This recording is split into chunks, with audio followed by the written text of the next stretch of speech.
Well, welcome back to another episode of the Always About People show. We're back here in the studio, and we're glad that you're joining with us. Whether you're joining with us live on YouTube, Facebook, man, we're just glad that you're here. Some of you might even be with us live on LinkedIn right now, but I've got a special guest in the studio today. This is my dad, Paul Allen. Welcome to the studio, Dad. It's good to be here. Yeah.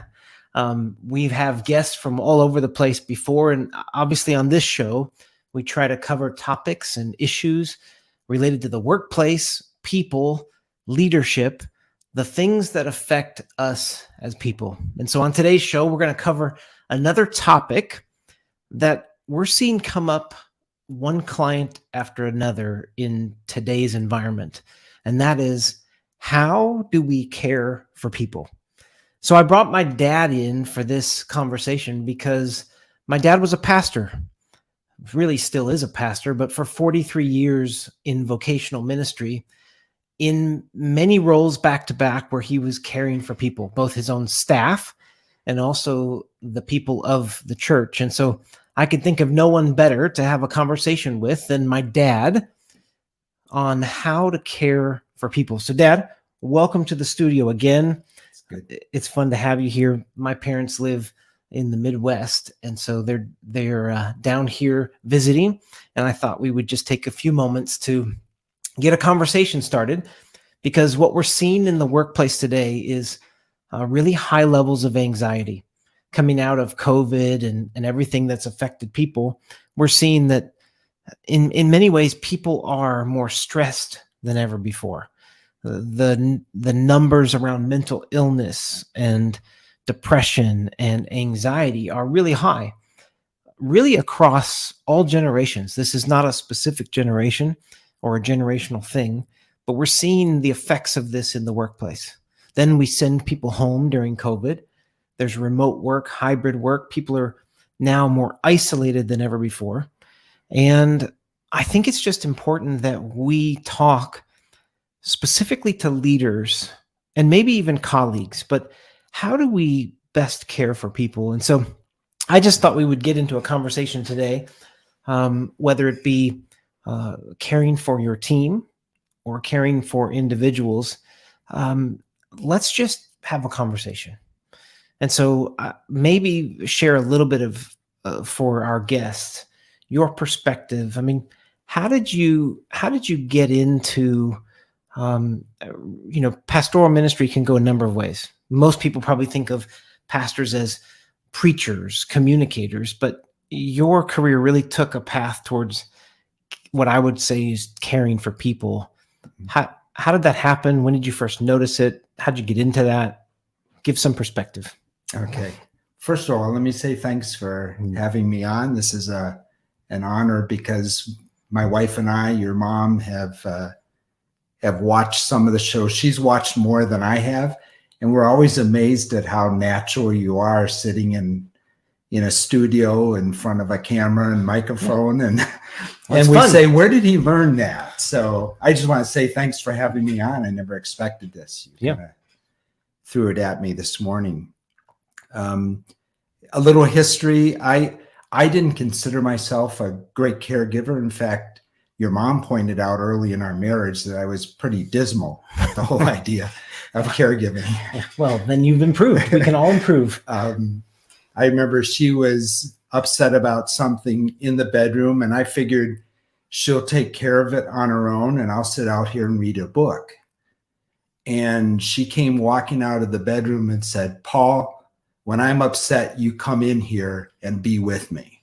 And it was like, first lesson in caregiving from your mom. I had a close friend who said, we were all crying, but you weren't. Why couldn't you cry with us? I had another pastor, elder in the church say, "Paul, this is all a great idea, but you don't have a pastor's heart." And all of those comments kind of added up for me to say, this isn't my natural, let's say, direction or bent in life, but I better work at this. If I'm thinking about being a pastor, I can't just deliver truth. I've got to live it. I've got to be with people in the midst of their difficulties. And so I wondered how God was going to teach me.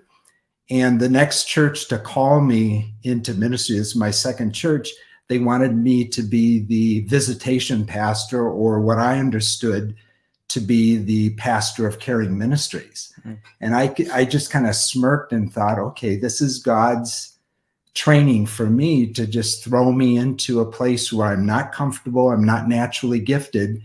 And I was charged to not only give care, but to train others to care. And I figured from the background of not being a natural, very good at it caregiver, I needed to learn and pass it on.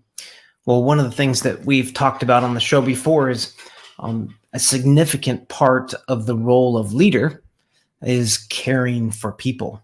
Mm-hmm. And we've often joked also the moment or the day that you decide to be a leader or a manager or a supervisor is really the day that you signed up to care for people.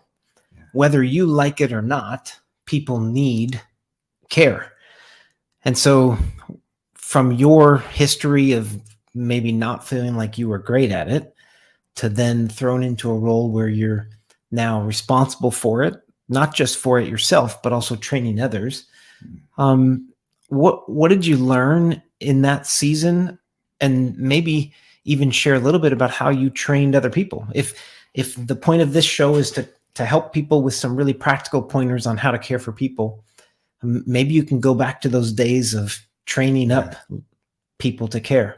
Yeah. So I went on a pretty serious exploration of the whole topic of visiting or caring for people before I even stepped onto that new job. I had a couple months to think it through and did a lot of reading, studying, working on this topic, and came up with realizing that one of the basic issues that we have is we often think that there's something I could say, something I could do that will really help. And I came away realizing that it's not so much saying something as much as listening. Listening became, and I think you already mentioned this, listening is a key and critical first step in giving care, because we really have nothing to offer until we've really heard where the hurts, where the anxieties, where the difficulties are. And then we might have something to add in. And so beyond the speaking, it was just listening. And beyond the doing question, what do I do? I realized it's just a matter of showing up. It's just being there was really the basic primary place, even if we have nothing to do, nothing to say, just showing up when people are hurting was, as Deborah pointed out, my wife pointed out to me early in our marriage, that was a basic, and I was a failure at it. I wanted to stay out and figure a person will work it out on their own, but showing up and being there was critical. So to make the application even into the workplace, a lot of what we hear are leaders who are too busy, or leaders who have too much on the task list to even have time for one-on-one meetings. But if at least two elements, the most important elements to caring for people are, one, listening, and two, showing up, those involve time. And so I think one just quick practical insight would be, as a leader, how to care for people. Well, you have to make time. And then more so than you figuring out exactly what to say, how to say it, what do I need to say in this moment? How do I structure my words to make sure that I care deeply for somebody? It's really a matter of listening and showing up, right? Two basics. All right. Which does involve time. Mm-hmm. But in a role of leadership, if you're truly going to care for people, it means that you're going to have to prioritize that time. Yeah. Any other thoughts from there?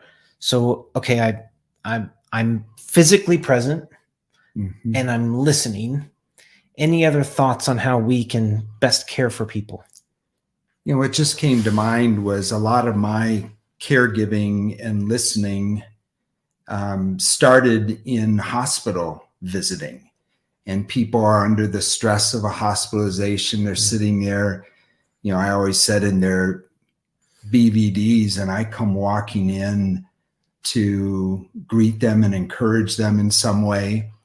And one of the insights that I picked up, I can't even remember exactly where, but it was just a simple insight where they had done a study of a visit in a hospital by a person staying 30 minutes and standing up at the bedside, and a person who walked in for 5 or 10 minutes and sat at the bedside.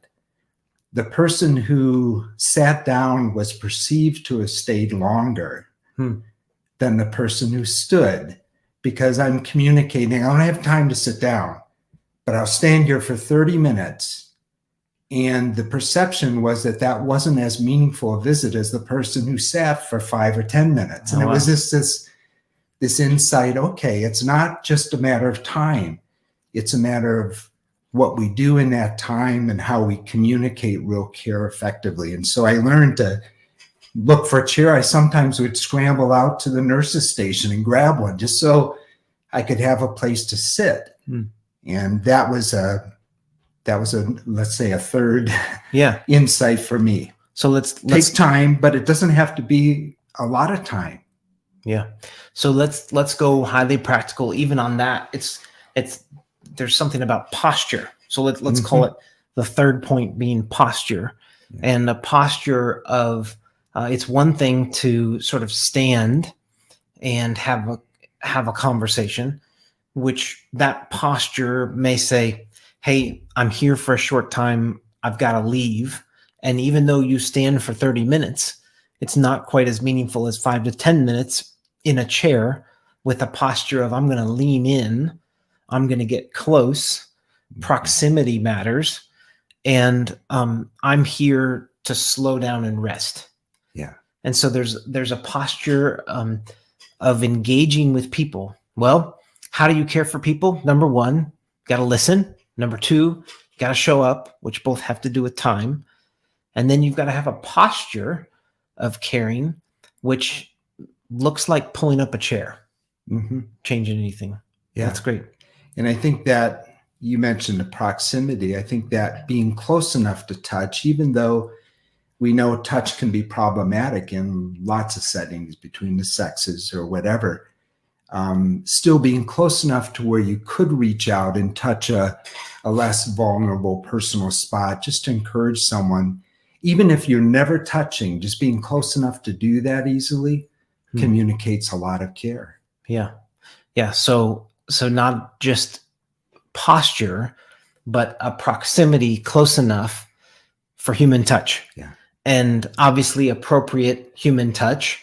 But what's interesting about that is we've come out of a couple years where nobody has had proximity. Yeah.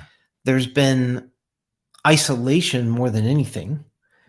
We send people home from the office where at least they were in an environment where they were in proximity of people, where people could listen, people could show up, people could have a posture, to now we're trying to communicate care through a video screen without human touch.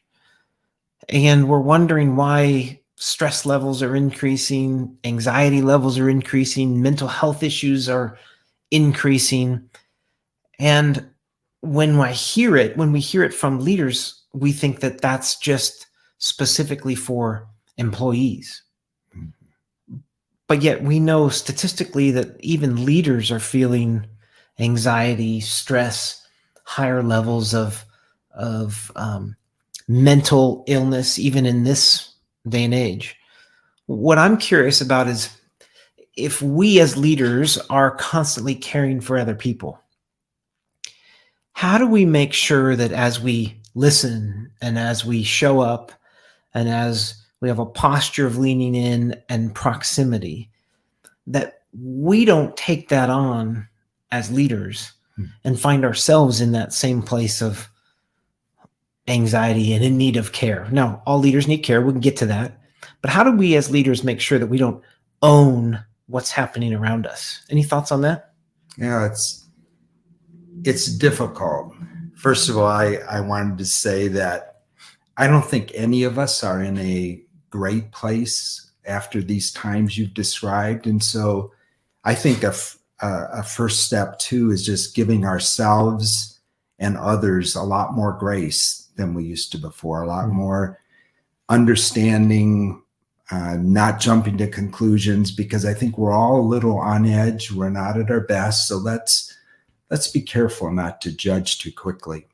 And I think that's part of what I think we need to do. But then to get to the main question of just how we don't absorb it all, I think it's really hard, because if we just stay totally, let's say, distant, alienated, unresponsive, we've just done our professional, check the box.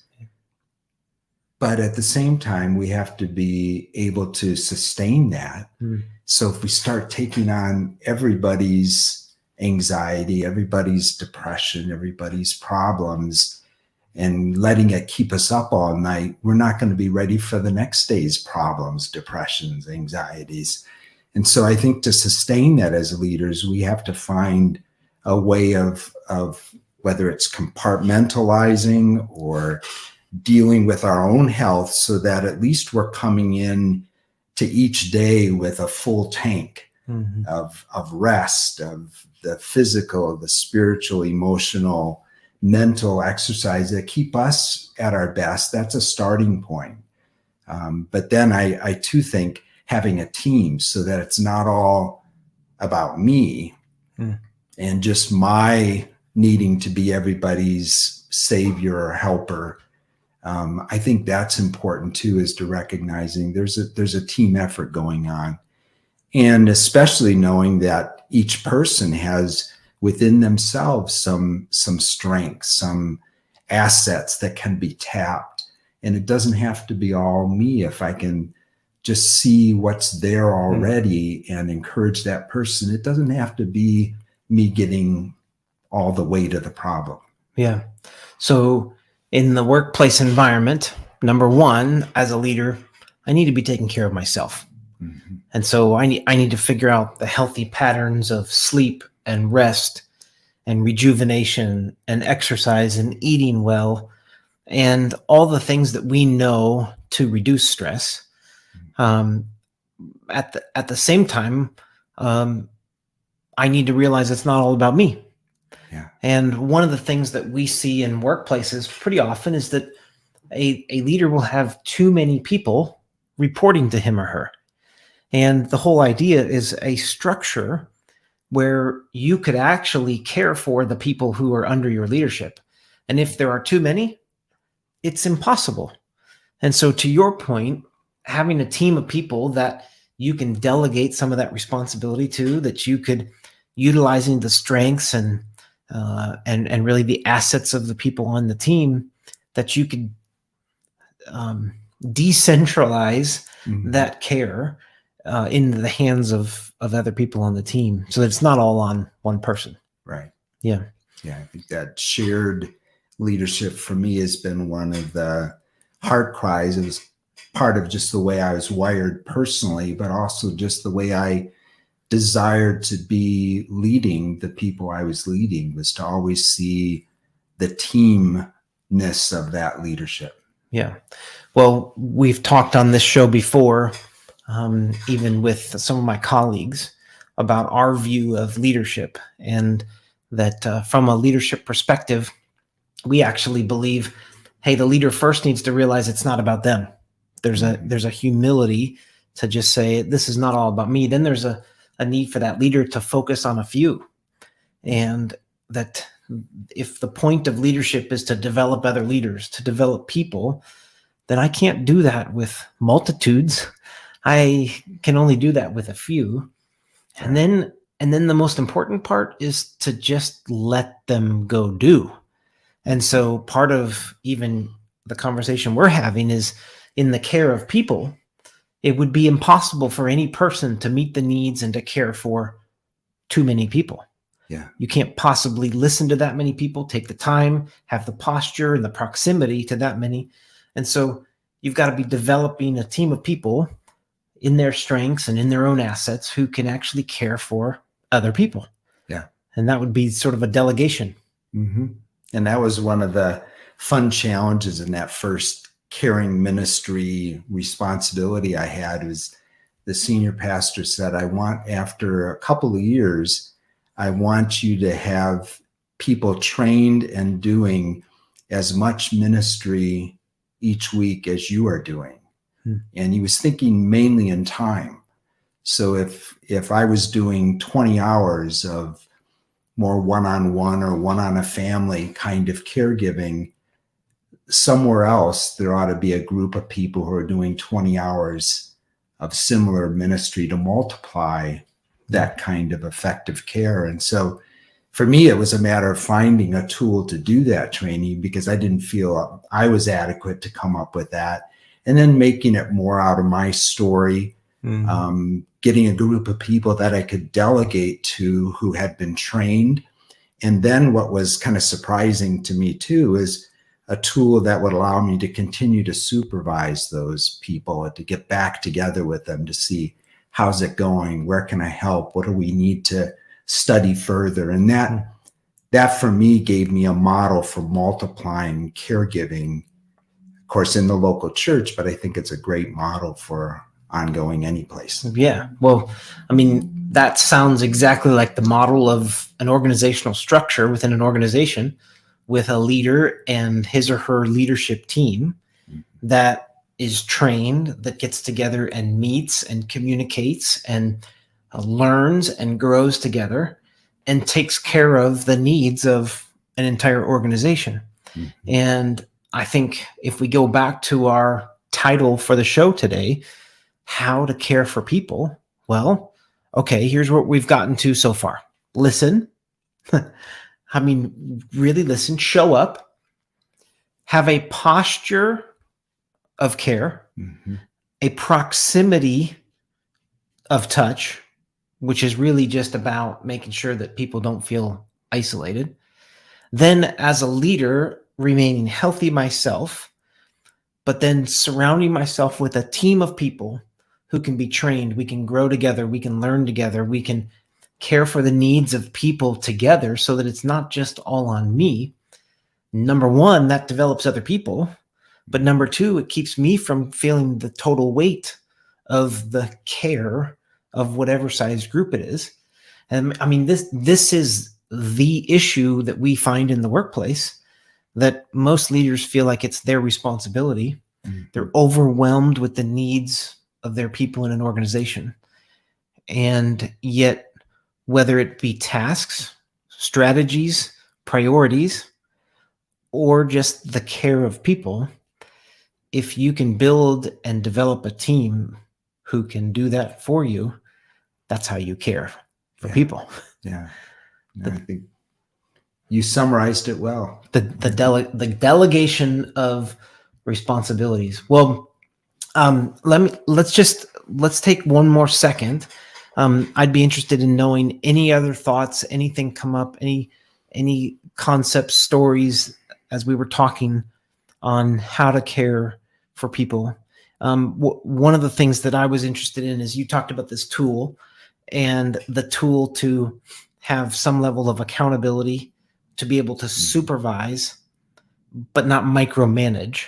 Right. Any other insights from that we could practically apply to the workplace?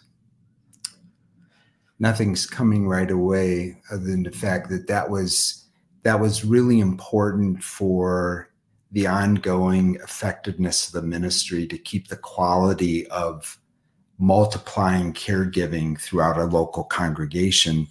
To keep it at a high level of quality, it was important that I kept that contact going with people. And then we would keep adding new recruits into the training process. And like any place, you're going to have attrition, and you just kind of keep multiplying the effectiveness that way. But the supervision was, for me, a bit surprising. I kind of imagined that we could we could train, we could maybe commission and say, good for you, go get them and send them out the door. But I think that ongoing model for me just helped sustain the quality of our caregiving. Yeah.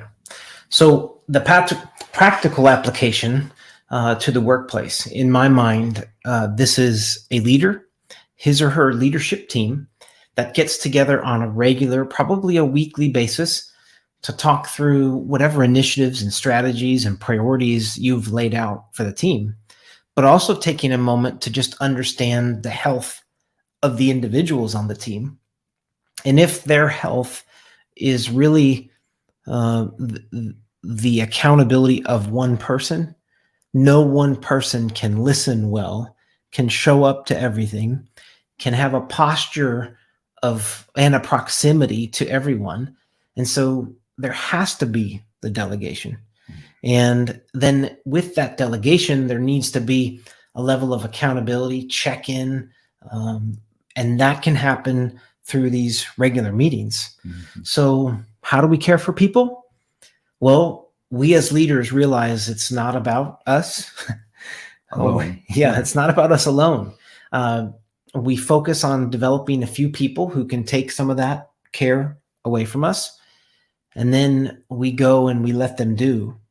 But then we have regular check-ins where we're monitoring and making sure and growing together and developing so that we're continuing to care for people really effectively. Yeah. And I think some of the feedback that I've received through the years is the people who were trained as caregivers would come back to me thanking me for the opportunity to be involved in that meaningful a relationship, even within a local church. It was quite unique for them, and they were just so glad they had the opportunity to train. On the other hand, I would have people come up and say, no offense, Pastor Paul, but it was more valuable to have so-and-so, this person checking in on me, because I know you're paid to do it. You're paid to be the caregiver, but to have the volunteer in this case, the person who might be a little closer to the situation, maybe even from personal experience, to be able to provide that care or that empathy. It was just a valuable piece. And so I was getting thanked from both sides of the caring relationship, just because all I did was allow that relationship to happen. Yeah, that's great. Well, I do believe that actually touches on one last thought, and that is that this is the Always About People show because it's always about people. And we believe that we're trying to help create cultures across the country where people can thrive. And the reality is each one of us will thrive when we have the opportunity in relationship to care for somebody else. It's one of the most meaningful things. And so as we talk about one topic after another around developing leaders, around creating environments for people to thrive, around meeting the needs of people, motivating people, increasing performance, communicating, whatever it is, it's really about caring for people. And when each of us has the opportunity to care for others, we get a sense of great purpose in our own lives. And that can result in increased motivation, increased performance, increased joy in life and in work, and in an environment where it feels like everybody's a little stressed, everybody's a little on edge, where there are people quiet quitting, people disengaging, people resigning from their work through the great resignation. The truth is, if we would just do a more effective job of caring for people, it would solve both the leaders' issues and the individual employees. And so thanks for joining me. My pleasure. Again, thanks for the good work you're doing on this show and through Always About People. Yeah. Well, that's another episode of the Always About People show. Really fun to have my dad on the show today. We'll have to have him back, maybe even virtually. But for those of you joining us on YouTube, LinkedIn, Facebook, thanks for joining us live. If you're watching this as a recording, remember, I think I forgot to mention this earlier, but if you have any questions or comments after the show, we're happy to get to those, to answer those. And we just appreciate you watching. Obviously, it helps us if you like, subscribe, pass along the show if it was helpful to you. We want to continue to bring content that's relevant and practical to creating workplaces where people can thrive. Thanks for joining us. We'll see you next time.